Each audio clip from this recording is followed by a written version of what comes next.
streets are talking. The block is hot. I had to do the show today. I had to get this off my chest. But see, I've learned certain things that some of you have not learned. But I'm going to teach you today. We going to school today. See, I've learned when there are certain topics on social media, unless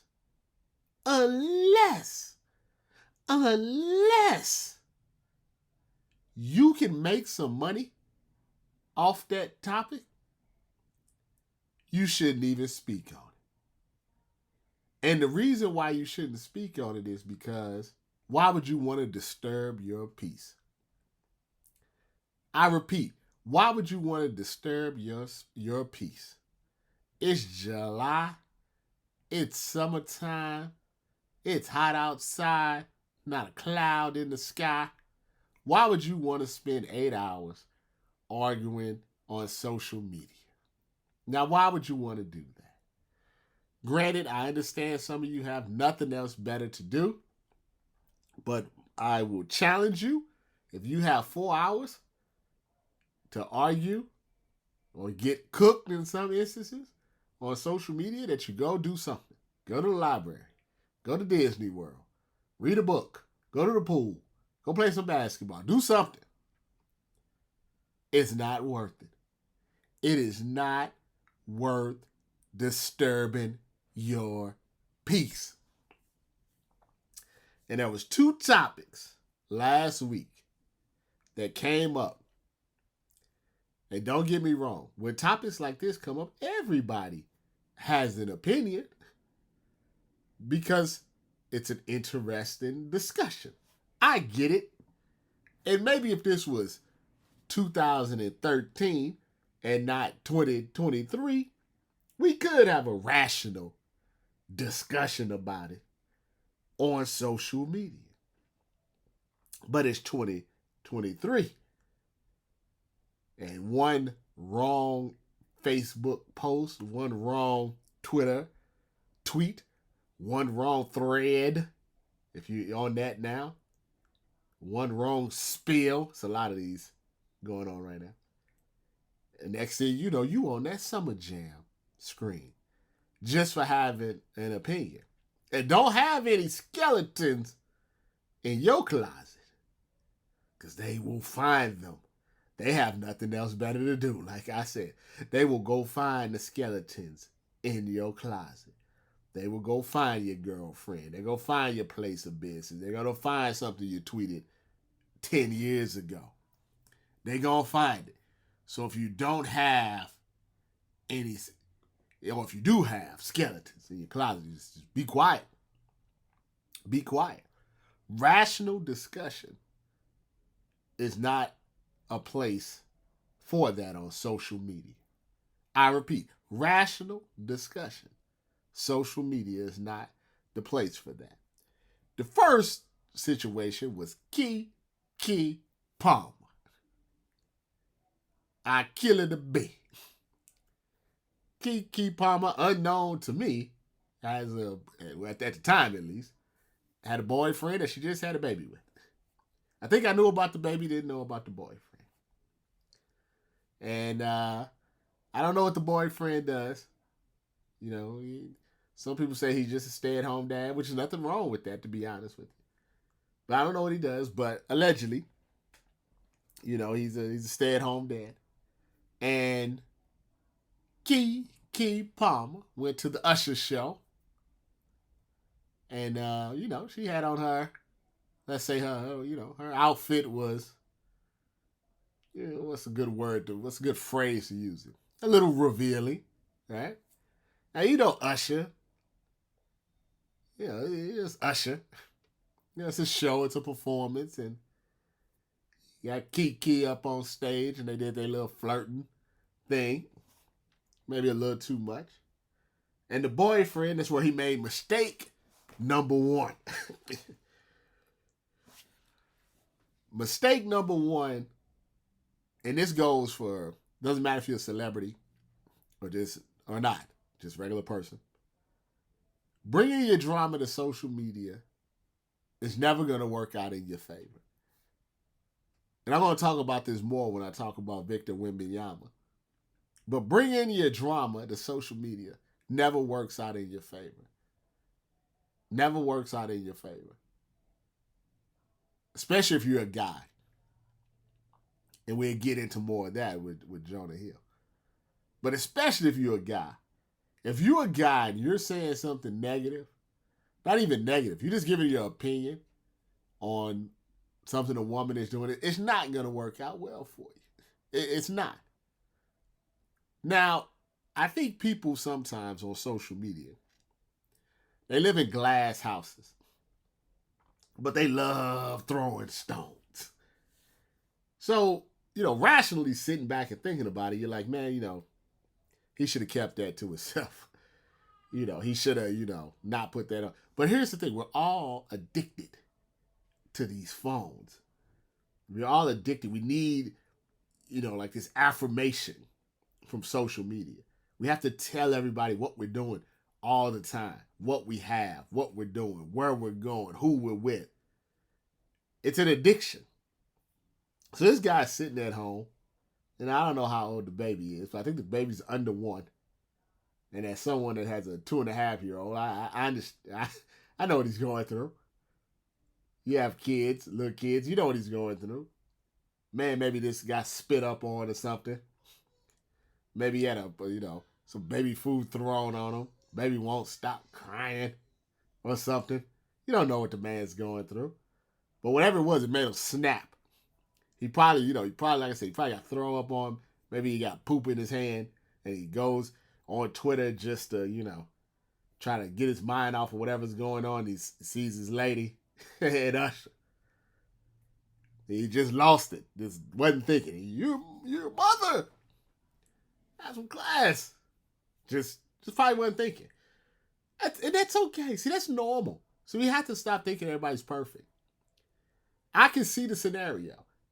I literally can see it in my mind.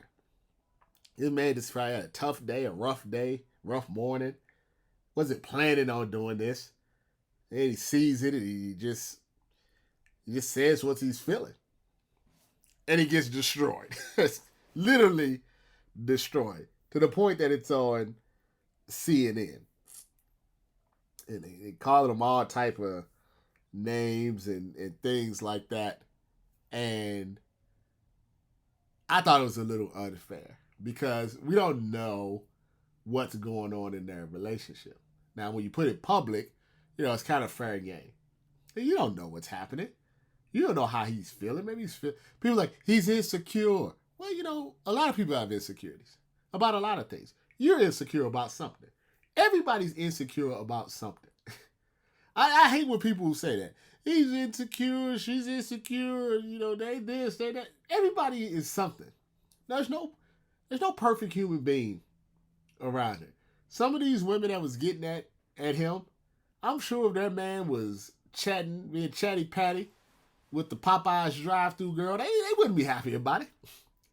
They wouldn't be like, I'm secure, so he can go flirt with Popeyes girl. Yeah, it doesn't work like that. Maybe he is insecure. There's power dynamics in relationships. She's the star. He's the baby daddy. So maybe he is insecure. So what? Seems justifiable to me. She's out. I don't know if they're in Vegas or Atlanta. She's out and about, having a good time. The baby's with someone. I'm assuming it's with him. I tell you right now, if my wife saw me out, getting humped by Beyonce or something, well, she was with the baby, she'd probably have a problem with that. But once again, the problem with social media is that we can't have rational discussions. We can't have discussions where, two things can be right. You know what I'm saying? Like, sure, she, Did she mean any harm by going to Usher concert? We don't know what she's going through. I just want to make it one sided. Maybe she's had a baby. Maybe she's feeling some way about her, sexiness or something. Maybe she likes the fact that she's getting some attention, i.e., the Aisha Curry from somebody else. Maybe. You don't know because you don't know what's going on in that relationship. To be making such snap judgments, right? You're making these snap judgments. Man was hurting. He lashed out publicly in the wrong place. And I don't feel like, you could disagree with him. Don't get me wrong. You can say, hey, man, that's not that's not the right way to handle it. But but you don't have to. The names call it and the labels that were put on it, that's insane. Nobody's perfect. Relationships aren't perfect. His just went public. And trust me when I tell you this. Trust me when I tell you this. Social media is not a good gauge on what's really happening in society, okay? Social media, specifically Twitter, which I think is the most toxic place, is not a gauge of what's really going on in society. I find reality is totally different in those two different places. Okay? Because if you just think about this from a reality standpoint, like just reality, and take the celebrity and take Usher and take all of this out of it, right? And just look at it from just a general perspective, like men and women. Would you want your significant other on camera, while you're together, appearing to be, sexually flirting with somebody else? I would say 9 out of 10 people be like, that would make them a little uncomfortable. It would make them a little uncomfortable. And the 10th person is probably cheating, so he don't care, or she don't care. That's the reality. That's the reality. If you really dig and look, if you look at the people that maybe are supporting this type of behavior, let's just say they have a common pattern. Okay? Yeah. They have a common pattern. They have a common pattern. Now maybe, like I said, maybe some guys are like, yeah, it's Usher, who cares? It's a show. I know Usher not sleeping with my girl. It's just a show. Right? Others would be like, I don't mind getting dressed up and all of that stuff, but let's leave a little to the imagination. That's what I'm saying. Like, two things can be right. Neither of that is wrong, because it's the individual relationship, right? Which is going to lead me into Jonah Hill in a minute, but it's the individual relationship. As a man and as a woman, you have to decide what you're comfortable with. Okay? This is not a social media poll. This is an individual type of situation. You have to decide what you're comfortable with. Okay? And if you're a little bit older, like myself, you probably have ran the gamut of different type of men, different type of women, and in your mind, where's that line? Where's that line?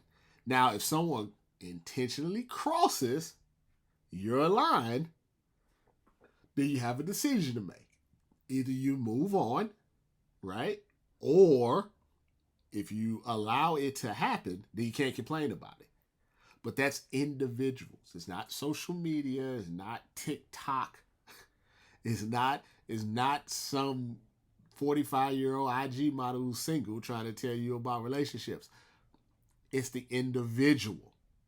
Which brings us to Jonah Hill. Now, I find this to be a totally different type of situation for a couple of reasons. Unlike Keke Palmer's baby daddy, if he didn't publicly say anything, this wouldn't be a thing. We wouldn't be talking about it right now. This situation is different to me. And I'll tell you why, before I even get to the stuff that he was asking and all of that stuff, right? At what point do we consider the fact that privacy doesn't exist anymore? There used to be a code, okay? If we were together or we were friends or whatever it may be, what I told you in private stayed private. It stayed private, okay? It wasn't for public consumption. The reason why, and we have to be honest, I need everybody to be honest right now. 1,000%, if we just took everything that you said in private and we had a big old board of everything that you said, then we could certainly pluck out a couple of things that if it was blasted to millions of people on social media, that people would think would be controversial. If we have recordings of all your private conversations with your friends, your spouse, your girlfriend, significant other, your co-workers, whoever, the person at the grocery store, there would be things that you would not want to be public, which is the first point of all the people that were getting on Jonah Hill. Those were private conversations that were supposed to stay private. And here's the other problem that I have with the Jonah Hill situation is the young lady and Jonah broke up about a year ago. And Jonah found a new lady and they have a kid together. So clearly, this was done out of spite, okay? This was done out of anger. This was done out of jealousy. This was done out of hurt, okay? Similar to Keke, baby daddy. You date someone for a while, especially someone in Hollywood. So, she was feeling that Hollywood lifestyle. He breaks up or they break up. He finds somebody else. Immediately they have a kid together and you're just, no offense, you're just back to what you were doing before. So when someone does something out of spite, you have to take that into consideration, okay?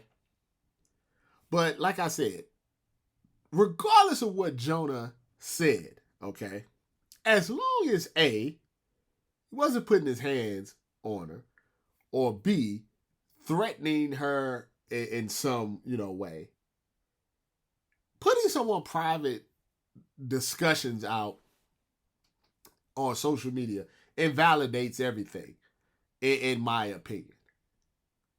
It invalidates everything. Because those were private conversations that you had with an individual that you were dating, that you only decided to put out now because you're upset he's dating somebody else. If you guys were still dating, would you put it out? And maybe more importantly than even all of that, and let me say this, once again, I can't emphasize this enough. We have to stop using certain words just as a blanket for everybody, like misogynist and all this harassment, all this is, come on, okay, because everything is an individual relationship, right? You don't have to agree with whatever Jonah was asking her to do. I get that. Some of it seemed a little off, okay? Let's just be honest. But, once again, you have things that you want in a relationship, right? You have things that would make you happy in a relationship. You have things that wouldn't make you happy in a relationship. And if you express those things, no matter how weird or they may be to the general public or social media, those are your things. For example, let's say you only want to date someone that does, anal sex, right? That's a deal breaker for you, right? And you're in a text message and say, hey, listen, if you can't, give me this anal sex, we may have to part ways. Does that make you misogynistic? Or does that's just your preference?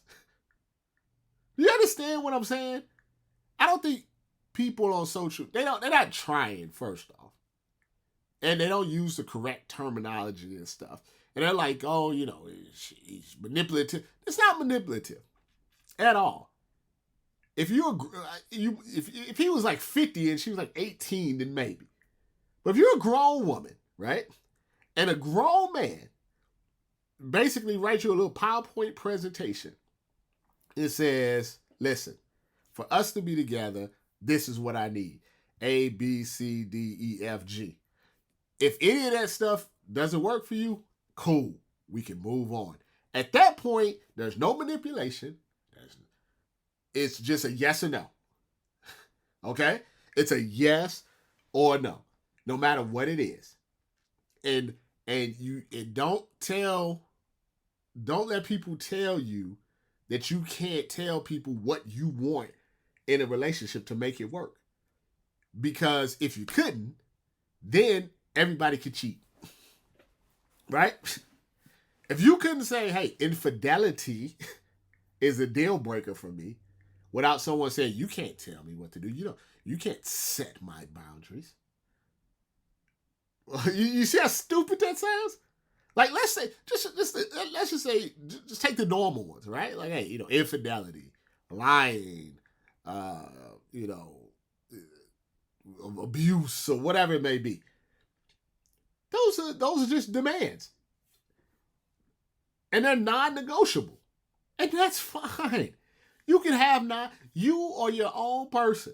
You can have as many non-negotiable demands you want. Doesn't mean you're going to actually find somebody that is going to agree to them all. But it doesn't make you a terrible person. It just makes you someone with some demands. And furthermore, we don't even know the context of where all of this came from. Like, what made him to give these demands? Normally, demands don't just come out of nowhere. Normally, something happens, like, something, I got to put my foot down. This is not going to work.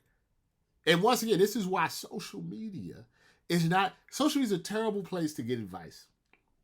Because in life, any relationship, and I'm not just talking about romantic, any relationship has demands. Has demands. I would be with my wife if she went to the club every weekend. And here's the thing. That doesn't mean you can't go to the club every weekend. All that means is that I can marry somebody that went to the club every weekend. I couldn't do it. That's just me, right? Doesn't mean you can't go to the club. You don't have to talk to me. I just had to find somebody that didn't do it. I'm sure women, you have demands. You want some money, don't you? You want to be financially secure, right? How many times have women said, look, I'm not going to get with a man unless he's financially secure, can take care of me? That's a demand. It can be non-negotiable too. Some would say, well, that makes you a gold digger. Just like they trying to say Jonah Hill is a misogynist. If a woman made a list and said the following, listen, for us to be together, I have to make sure that you have a job, that you're not on social media, shirtless, liking porn stars pictures, that you stop hanging around with your boys who are drug dealers. And, if this doesn't work for you, then, I have to move on. Nobody would say a word. None at all. Once again, it's not even about Jonah Hill. You can sit there and look at what he was texting her and say, I wouldn't do that. That, for me, that's a little much. But you're not him. He knows what he likes. He knows what he likes. He don't want you to, doesn't matter if you're, so he don't want you surfing with the men. He don't want you in the swimsuit. He don't want you hanging around the thought friends. He don't want it. And obviously he found somebody else that was cool with it. That's why they got a baby. Doesn't make him a jerk. Doesn't make him this. It just makes him him. Why are you mad right now? What exactly are you upset about?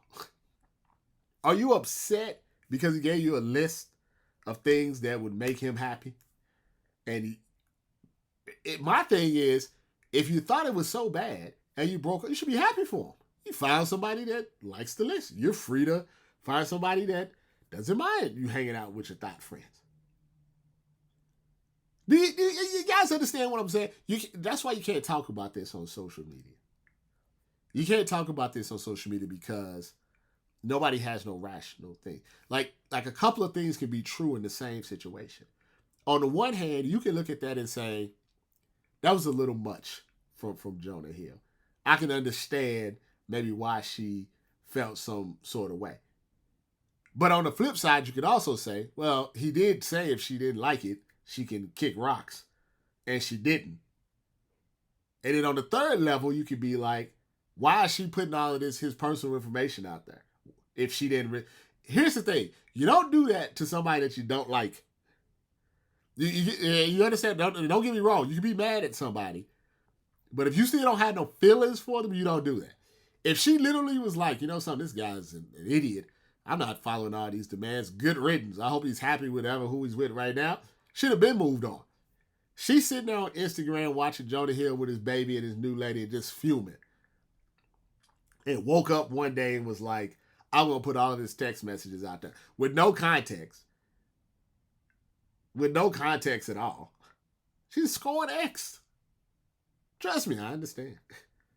She's scoring X. People get mad when things don't go their way and then they try to ruin you. Okay? It's just the facts of the matter. So, my advice, not just for Jonah Hill, but just in general, and this goes for men and women. Men can be sassy like that too. Men can get mad you moved on with somebody else and try to leak your pictures or call you a hoe and all that stuff. I'm not saying it doesn't go both ways. It does. I would just suggest that if you have certain things that you never want out on social media, that maybe you just vocalize them and not put them, because obviously people don't respect privacy anymore. People don't respect you anymore like that. They don't respect your privacy. It could be 2 years, 4 years, 6 years, 10 years, and somebody's going to come out and say something. And we're in that type of weird part of society where if someone just says someone's bad, we don't look at it rationally. You know, we also in that strange part of society where we don't look at ourselves in the mirror. Have you ever gotten, a little tipsy and told your partner a little something, you're a little meaner than what you should have been? Imagine if those conversations just slipped out online. But in conclusion, if you're living a good life, you're happy with your life, you're having a good time, you're just a good person, don't engage in these conversations. The people that are engaging in these conversations for long periods of time, and don't get me wrong, you may engage in it for a little bit, but if someone's in there engaging in that type of conversation for hours on end, it says a lot about them. They don't even know Jonah Hill. They don't know this surfer lady. They don't know Keke Palmer. They don't know the baby daddy. They don't know these people. They don't know what's going on in their lives. So if you're literally spending hours upon hours arguing with strangers about this stuff, that says a lot about them. That says a lot about them. Don't be that person. You be the person that goes outside and have a good day. Now I have to talk about Victor Wembanyama. Wemby. Played at Summer League. And I did a video on this. It's a short one because it's going back to the social media thing. And I hate to repeat things over and over again, but it's clear that there is a subsection of individuals on social media that get some sort of perverted joy out of seeing someone fail as opposed to succeed.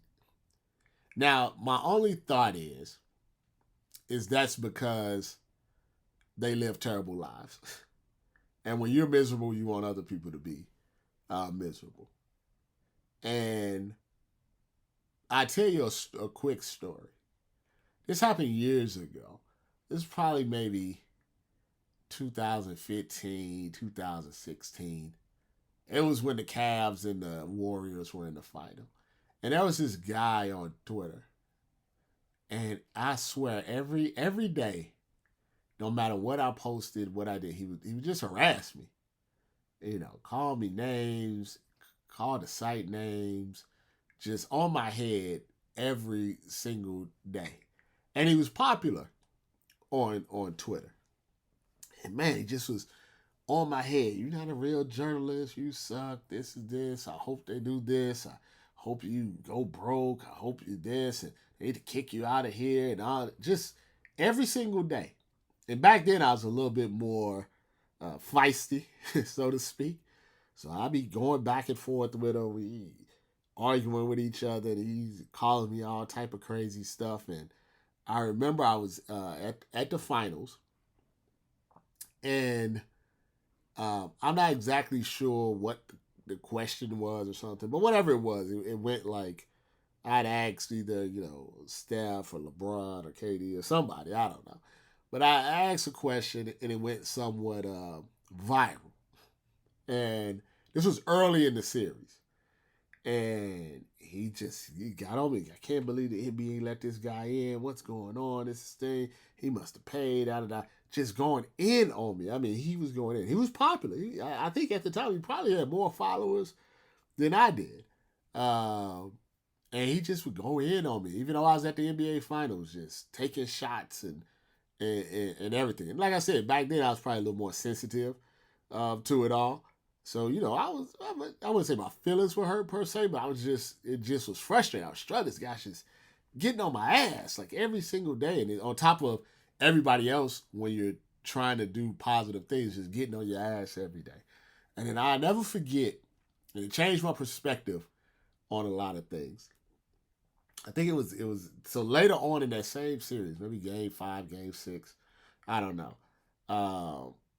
Same thing. I went to the press conference. I had asked the questions or whatever, and I was just looking on my timeline and everything. And that was the guy, and he said the following. He said, man, I couldn't watch the game today because I had a late shift at Best Buy. And there's no disrespect to Best Buy workers, but I'm just saying, he's like, I couldn't watch the game because, I was working a late shift at Best Buy. And I thought about that for a second. I said Best Buy. He's making about $12, $13 an hour. Can't even watch the game because he has to, go to work. And I'm here in wherever I was at, Cleveland, San Francisco, talking to some of the greatest basketball players in the world, having my questions heard and my face seen in front of millions of people on ESPN and NBA TV. But I'm letting the guy that works at Best Buy get to me. He just wanted my downfall. And I said, he works at Best Buy. Of course, seeing me do my thing is triggering to him. So he has to try to make me feel bad because he works at Best Buy. And it was a revelation to me that, I don't know what these people are doing behind the computer, but I can honestly say that, probably 90% aren't doing as well as me. So why do I care? Why am I engaging? Why am I getting bothered, by this? They got to go to Best Buy. I'm going back to the Hilton. You see what I'm saying? And that's when I really had my first revelation on that. People they're miserable. So they want other people to be miserable. You take Victor Wembanyama. I don't know if he's going to be good. I want every pick to be good. If it's 80 picks in the draft, I want 80 of these guys to be all-stars. I want Wemby to be the best version of himself. If he's an all-time great, win 5 titles, that'll make me so happy. Because who wants to see someone fail? Who, especially someone that seems like a nice kid. But these people actively want this kid to fail. And it's summer league. Who effing cares? And also, what frustrates me as well is that they don't watch the game. They look at the stats. Like even in the first game, I'm not even gonna talk about how he came back in the second game and looked more like himself. But even in the first game, he was nervous. His shot was all off. He looked a little lost out there. But you still saw the potential, the blocks, the rebounds, the help defense, the stuff that you saw the stuff that he was gonna be real good at to start. And you also know, like, his offense is going to be a work in progress. And here's the thing about that. I don't care if you're LeBron James or Kobe Bryant. When you're that young, your offense is always a work in progress. Everybody doesn't just start off like Michael Jordan. Like, normally, you see that potential that first year, and then maybe the second or third year, the offense starts to come around. But defensively, he's going to be good. And yeah, he's going to get dunked on a couple of times because that's what happens to shot blockers. When you block 5 shots, they may get you one time. But the fact that he's not scared to put it in there, he's going to be fine. Is he going to be the greatest player of all time? Unlikely. I mean, that's because think about it, just statistically speaking, the chances that happen are not great. Like LeBron is an anomaly. Can he be a top 10, top 20, top 75 player? We have no idea. Maybe. I always say a lot depends. A lot depends on who drafts you. A lot depends on what happens in your career. You know, you look at someone like Jokic, not drafted number 1, obviously, but you can become whatever you want to become. I always look at somebody like Giannis. You know, he wasn't somebody that people thought was going to be Giannis. He built his way to that. But why? Maybe it's just because I'm old. I don't know. I don't know. Why do people want so much failure? Was that like a little drug that people get off on? What is it? Why would you want someone? Why instead of saying, okay, he had a little rough night, let's take a look, see what we can improve upon. Let's see what was the positives of it. Like, okay, shot was a little off. He got banged around a little bit, but look at the blocks. Looks a little lost on offense. You look at the second game, okay, looks a little more comfortable. Looks a little bit more like he knows what he's doing. Oh my God, he has 27 and 12 with 3 blocks in 27 minutes. Oh, that's what he could be. It was real quiet last night. I said, where's the trending topic? There was so much more when he played badly than when he played well. That's the society we live in today. At least the social media society. And honestly, it sucks.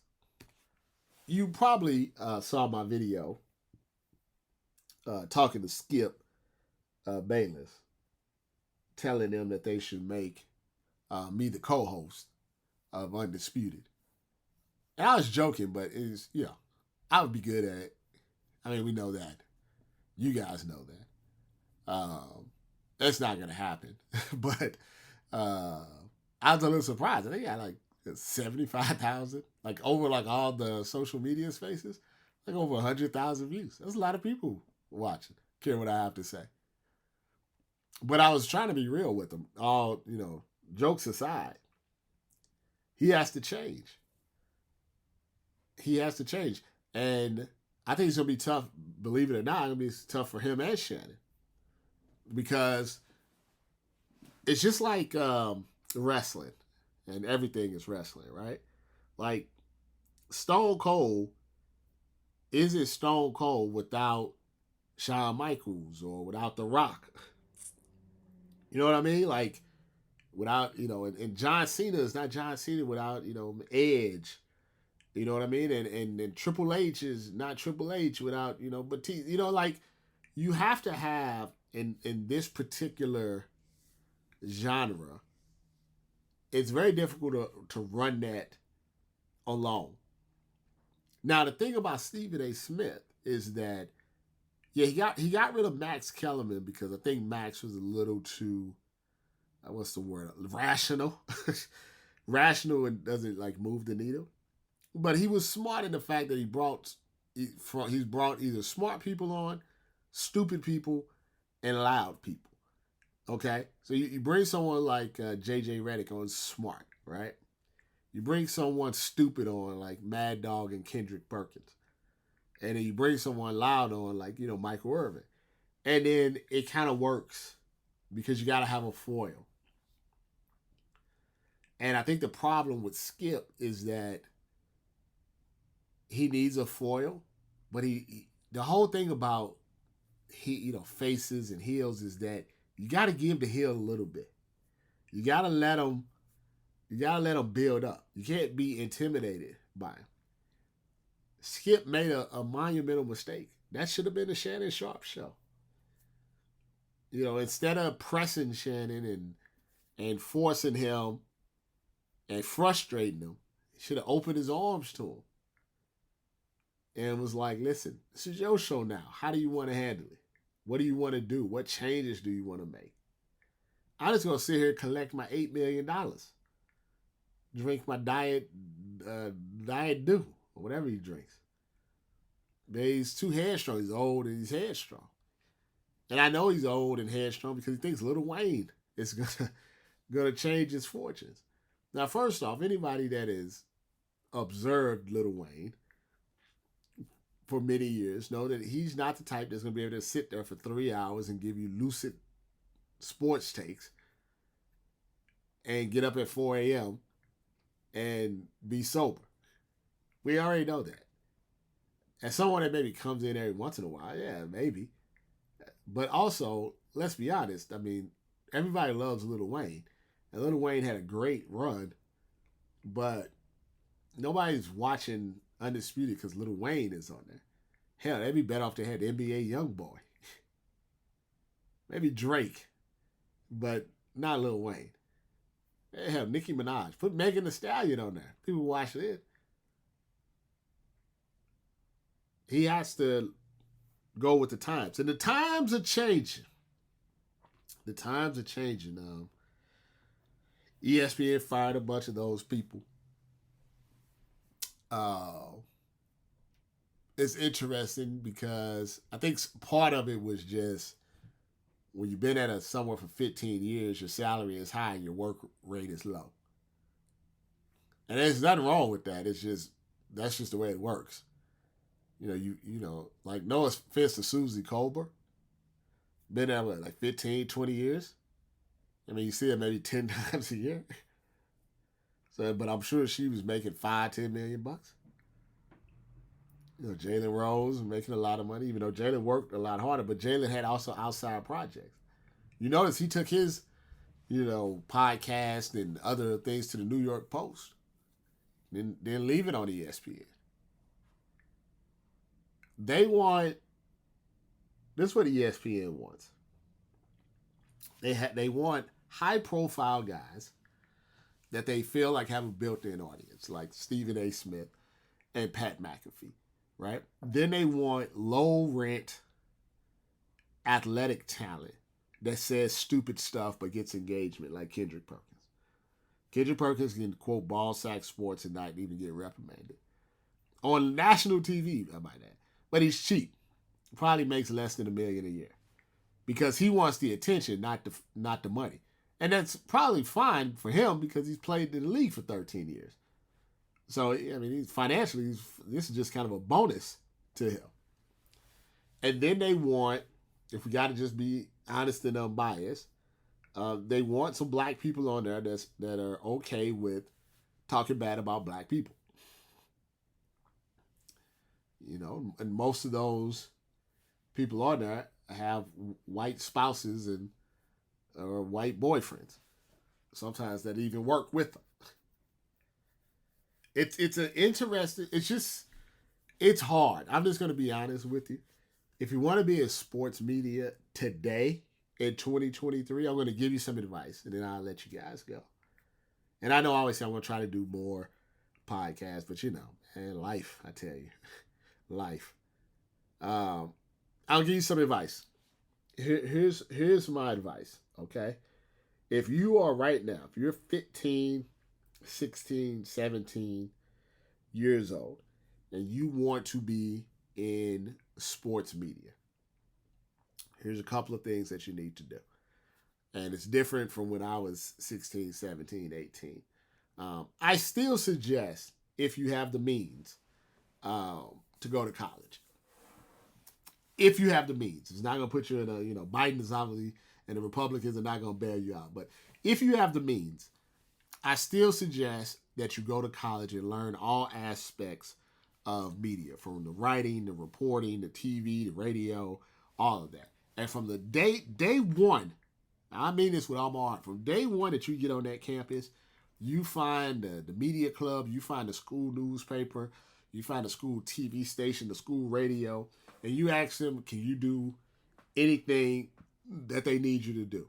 You go find, I'm talking about day one. Well, maybe not, I mean, take a couple of days, but early in your college career, wherever you're at, find the local TV stations, the local radio stations, sports radio stations. Find out what is the internship policy, what can you do, how can you help? Because the number one thing when it comes to sports media today is who you know, not what you can do. Okay? So that's for the people that's going to college. And this goes for people that are in college and not in college. Second thing that you need to do is get a YouTube channel and set you up somewhere in your house. It could be your room, it could be your dad's garage, it could be a shed, it could be your boy's house. I don't care what it is. Set you up a little studio, okay? Don't have to spend a lot of money, trust me. And whatever you think you're good at, UFC, NFL, NBA, all of the above, boxing, soccer, whatever, I want you to, especially when you're young, you don't got no bills, talk about that daily. You talk about it daily. When there's a big fight, a big game, you live stream. You do play-by-play. I don't care if you got 2 followers. You just do it. And then you take all of those clips, and then you go and get you a Twitter, and get you an Instagram, and get you a TikTok, and get you a Spill, and get you a Threads, and you put all those clips on there every single day. Every single day. You comment on every single thing that you see. Whatever it is you want to specialize in. If you want to be an NBA reporter, I don't care what the NBA news is. You're doing clips. You're doing 10, 15 clips a day talking about Dame Lillard or the Nuggets or the Lakers. I don't care. And you put those clips up online every day. First off, you get better at your thoughts. You get better at talking to the camera. And you build you up a following. You're 20 years old. You're 19 years old. You build you up a following. And you trust me on this. You build you up a following of 5,000, 10,000, 50,000, 100,000 subscribers and followers across the thing. You do that. You do that. And when it comes time and those positions become available, either locally or nationally, you let them know. I already got 100,000 with me. I already got 250,000 people with me. My live stream averages 10,000 views per live stream. Here's all my clips. Here's my social media accounts. That's how you get a job in 2023. And here's the real cool thing about it. Even while you're not getting a job, while you're building up that foundation, you get paid. YouTube will pay you. TikTok will pay you. Instagram will pay you. You get enough views. It may not be enough to retire on, but you're 21 years old. It's enough to take your lady out for a nice steak dinner at Ruth Chris. If you have any other questions or anything like that, you let me know. Because unlike others, I'm here to help. I want everybody to succeed. It's a tough business right now. But if you start early, you can still flourish. So you know where I'm at. Holla.